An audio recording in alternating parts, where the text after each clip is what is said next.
नमस्कार, SPT news में आपका स्वागत है। पेश है 3 मई सोमवार सुबह 10:15 बजे राजस्थान की 12 बड़ी खबरें। राजस्थान की गहलोत सरकार ने 3 मई से 17 मई 2021 तक महामारी रेड अलर्ट जन अनुशासन पखवाड़ा घोषित किया है। उसकी गाइडलाइन आज सुबह 5 बजे से प्रभावी हो गई है। गृह विभाग ने इसको लेकर 30 अप्रैल को नई गाइडलाइन जारी की थी। राज्य सरकार ने विषम परिस्थितियों को ध्यान में रखते हुए और सख्त कदम उठाते हुए महामारी रेड अलर्ट जन अनुशासन पखवाड़ा की गाइडलाइन जारी की है। नई गाइडलाइन के अनुसार 3 मई सोमवार प्रातः 5 बजे से 17 मई सोमवार प्रातः 5 बजे तक महामारी रेड अलर्ट जन अनुशासन पखवाड़ा रहेगा। इस दौरान सभी कार्यस्थल, व्यावसायिक प्रतिष्ठान एवं बाजार बंद रहेंगे। शुक्रवार 7 मई दोपहर 12 बजे से सोमवार 10 मई प्रातः 5 बजे तक एवं शुक्रवार 14 मई दोपहर 12 बजे से 17 मई प्रातः 5 बजे तक महामारी रेड अलर्ट जन अनुशासन वीकेंड कर्फ्यू रहेगा। राजस्थान के मुख्यमंत्री अशोक गहलोत ने कहा कि जीवन रक्षा के लिए कोरोना प्रोटोकॉल की सख्ती से पालना कराना बहुत जरूरी है। उन्होंने अधिकारियों को निर्देश दिए कि सोमवार से शुरू हो रहे महामारी रेड अलर्ट जन अनुशासन पखवाड़े की गाइडलाइन की पूरी कड़ाई से पालना करवाई जाए और इसमें किसी तरह की ढिलाई नहीं हो। मुख्यमंत्री ने अधिकारियों से राज्य में कोरोना संक्रमितों की बढ़ती संख्या को देखते हुए मेडिकल ऑक्सीजन का आवंटन बढ़ाए जाने के लिए केंद्र सरकार से लगातार समन्वय बनाए रखने के निर्देश दिए हैं। भारतीय जनता पार्टी की जयपुर शहर ने कांग्रेस सरकार के मंत्री प्रताप सिंह खाचरियावास, मुख्य सचेतक महेश जोशी व हेरिटेज महापौर मुनेश गुर्जर पर कोरोना गाइडलाइंस के उल्लंघन का आरोप लगाया और महामारी एक्ट के तहत मामला दर्ज करने की मांग की।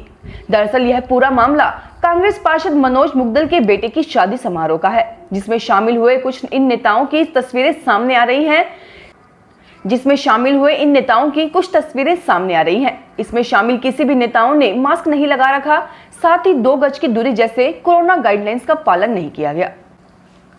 राजस्थान भारतीय जनता पार्टी के प्रदेश अध्यक्ष डॉक्टर सतीश पूनिया ने प्रदेश में उपचुनाव के नतीजों पर बयान जारी किया है। पूनिया ने कहा कि तीनों ही उपचुनाव में प्रतिकूल परिस्थितियों में भारतीय जनता पार्टी के कार्यकर्ताओं ने अथक परिश्रम किया है। इससे राजसमंद में भाजपा ने अपनी जीत को बरकरार रखा है और कांग्रेस की जीत के मंसूबों को सफल नहीं होने दिया। कोरोना संक्रमण का भय इस कदर है कि हवाई यात्री घर पर रहना ही बेहतर समझ रहे हैं। कोरोना की दूसरी लहर बड़ी खतरनाक है, इसके लक्षण भी अजीबोगरीब हैं।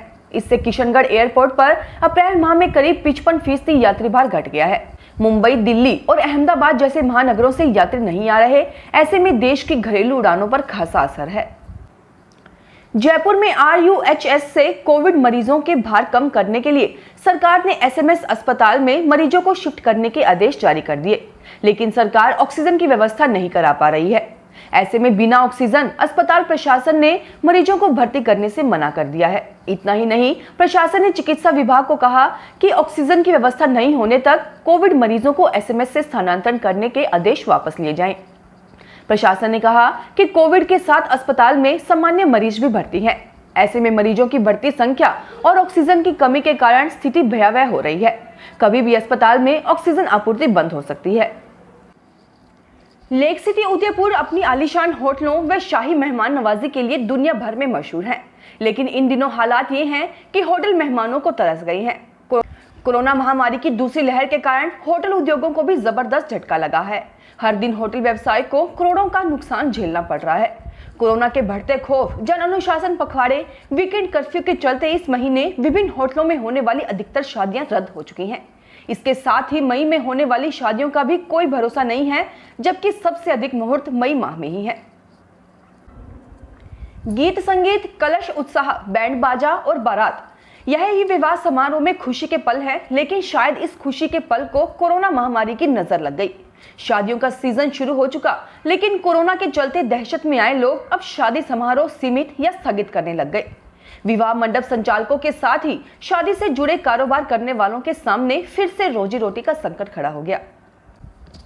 राजस्थान के सीकर जिले के रिंगस कस्बे के परसरामपुरा औद्योगिक क्षेत्र स्थित ऑक्सीजन प्लांट के लिए रविवार को 6 KLA क्षमता का ऑक्सीजन टैंकर पहुंचा।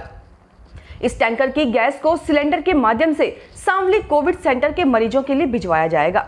टैंकर के सरगोट बॉर्डर पर पहुंचने पर SDM लक्ष्मीकांत गुप्ता व तहसीलदार महिपाल सिंह राजावत ने पुलिस एस्कॉर्ट के साथ औद्योगिक क्षेत्र स्थित प्लांट पर पहुंचाया।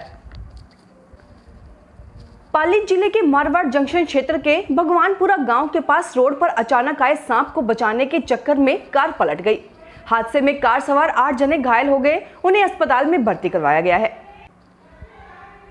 पश्चिम बंगाल की मुख्यमंत्री ममता बनर्जी नंदीग्राम सीट से चुनाव हार गई हैं। उन्हें तृणमूल छोड़कर भाजपा में गए शुभेंदु अधिकारी ने 1956 वोट से हराया। रात 11 बजे आए नतीजों के मुताबिक शुभेंदु अधिकारी को कुल 1,10,764 वोट मिले। इधर ममता बनर्जी को 1,08,808 वोट ही मिल सके। नंदीग्राम में काउंटिंग कुल 17 राउंड तक चली। ममता बनर्जी ने 12वें से 15 राउंड तक बढ़त बनाई, लेकिन आखिरकार शुभेंदु ने उन्हें शिकस्त दे ही दी। इससे पहले शाम 4:30 बजे खबर आई थी कि नंदीग्राम में ममता 1200 वोटों से जीत गई है, लेकिन करीब 1.5 घंटे बाद शाम 6 बजे भाजपा IT सेल के प्रमुख अमित मालवीय ने दावा किया कि ममता जीती नहीं बल्कि 1,622 वोटों से हार गई है। उधर चुनाव आयोग की वेबसाइट अलग ही आंकड़े बताती रही।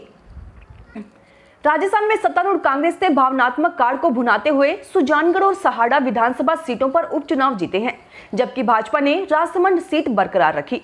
राजस्थान में 3 विधानसभा सीटों सहाड़ा, सुजानगढ़ और राजसमंद विधानसभा सीट के लिए हुए उपचुनाव में मतदाताओं ने दिवंगत विधायकों के परिजनों के प्रति पूरी सहानुभूति दिखाई है।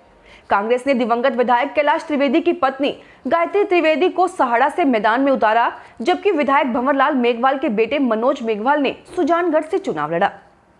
दूसरी ओर भाजपा ने राजसमंद से अपने दिवंगत विधायक किरण माहेश्वरी की बेटी को मैदान में उतारा।